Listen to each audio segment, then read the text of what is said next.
liver and the portal vein. Okay.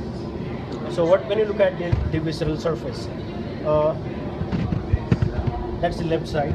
Yep. That's the right side with impression of the kidney on this side. Okay. Let's look at this one. This is the hilus of the liver. Okay.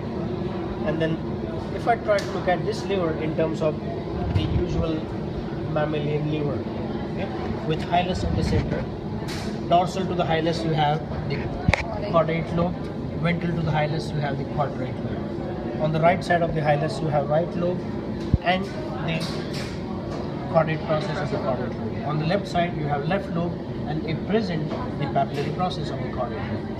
Okay? And so now what has happened in the heart? Slight turning. More part on the right, less part on the left. Okay? And so that is your right lobe, that is the quadrate lobe, that's the left medial lobe, and that's the left lateral lobe. Remember, the left lobe is divided into medial and lateral, while the right one is not. Okay? Let's turn it on the parietal surface, or let's watch the parietal surface of the liver. Okay? Now what you see here, what structure is this? And if we can even continue up to this point. Okay? And see, like, okay, now bile duct is going to be on the parietal surface, on the visceral surface. So this is your round ligament, and if we had the diaphragm in place, then you see a membrane between this and the diaphragm and body wall. That's going to be your styloform ligament. Okay, so that's the round ligament or teres ligament of the liver. That's the left lateral lobe, and that's the left medial lobe. Now if I try to trace this one, this part is still, this belongs to the left medial. Okay, and this is your quadrate lobe. All of that is your quadrate lobe. The round ligament is usually present between the quadrate and left medial. If the left lobe is divided into lateral and medial, the round ligament is always between the quadrate and the left medial. If gallbladder is present, it is always between the right one and the quadrate. If the right is further divided, then it is between the right medial and the quadrate. Okay? But here we don't have the gallbladder, but still that notch would be called notch for the gallbladder. Okay? We don't have the gallbladder in the heart, but still notch would be called the same name. Okay? Notch for the gallbladder, notch for the round ligament. Okay? And so right lobe, quadrate lobe, left medial lobe, left lateral lobe. Left triangular ligament, right triangular ligament, and if I try to trace something between the left and right triangular ligament, I will see some indication of attachment between the diaphragm and the liver, which goes around the caudal vena cava. Okay? It continues from the right triangular ligament all the way to the left triangular ligament, and that is what we call coronary ligament of the liver. Okay? Coronary ligament. So we have left triangular, right triangular, round ligament, as well as falciform ligament, usually associated with this, and then we have the coronary ligament. Okay? And see, the caudal vena cava is passing along the liver. Now what we can do, like this one looks pretty fine, like as we have the caudal vena cava intact. You can also do, like if you try to open it from one side, okay, you will see several openings from the liver to the caudal vena cava, and those are openings of the hepatic veins. Okay? All the blood from the liver is now drained into the caudal vena cava as long as it is associated with the liver. And that's why in all the spaces, the caudal vena cava has to make some contact with the liver where it can receive the hepatic veins. Okay? The portal vein is bringing the functional blood here. Once it has been detoxified, some of the action has been taken, or we can say after some process is done, it comes back into the caudal vena cava, and then it goes to the internal circulation. So caudal vena cava, hepatic portal vein, the caudate lobe and caudate process of the caudate lobe, the right lobe of the liver, the quadrate lobe, left medial. I can really see the round ligament, and whenever I see round ligament, I can call that one as left medial and left lateral. We can differentiate those from the quadrate lobe. Okay. Okay. Now let's see the impressions. That is the impression of the duodenum. Okay.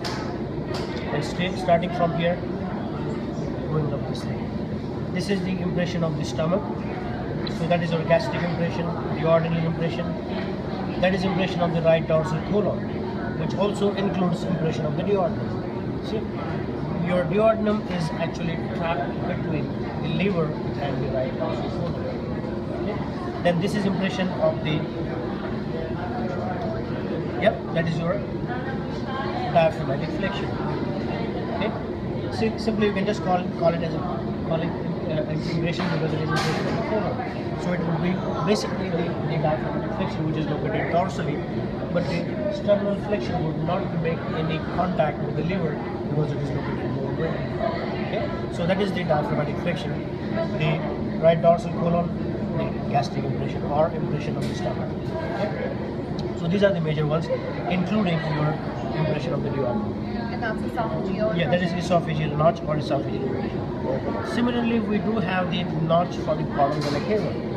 Like if you consider the pig, if you consider the dog, the caudal vena cava does not run along the liver.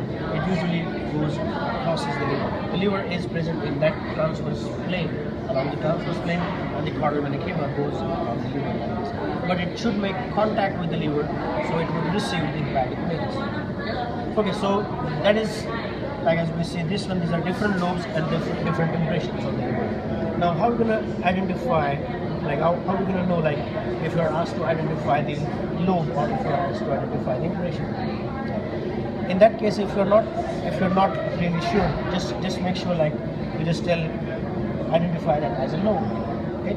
But if you say be specific, probably if you indicate something with multiple pins, to indicate this lobe of liver, I don't need multiple pins. I can just put one pin there and say like identify the lobe. But if I want to identify the esophageal impression, impression of the duodenum, I'll probably put some pins along that. Okay?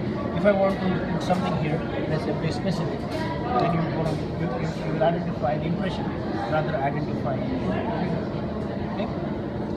So these are different things that we can observe here. Now try to imagine or try to remember how the liver was located into that one cavity. This part being most dorsal and kidney making contact of this impression, that is your renal impression. So now this is your right kidney. Now when you look at the right kidney, now can you know like which is the dorsal surface and which is the ventral surface of the kidney? This is the dorsal surface. Okay. This dorsal surface, the kidney is located like here, and it runs, the psoas muscles are present here, and we see like the blood vessel, or we can say the aorta and caudal vena cava are slightly below, they are going this way. Okay? But we cannot really see any difference between cranial pole and caudal pole. If you look at the left kidney, the cranial pole is tapering, while caudal pole is more blood. Okay, so in the left kidney, you can easily identify the cranial and caudal pole of the kidney. But right kidney, as it is more triangular or more heart shaped, you cannot really define the cranial and caudal pole. So what we sometimes use is the direction of the ureter. As it goes caudally, you can identify that as well as what we have sometimes the branch of the renal artery. Before it goes in the kidney, it goes into the cranial pole. Okay? So that is one of the criteria we can use to differentiate the cranial from the caudal. Okay guys, so later what we're going to do, like we'll take the transverse section of the kidney as well as median sagittal section of the kidney. Okay? That's going to be your transverse section, and that's going to be median sagittal section. So you can do either one, you cut it that way, one, you cut it this way. Okay? Or depend on like whatever kidney you want to do that way, you can do that. Okay?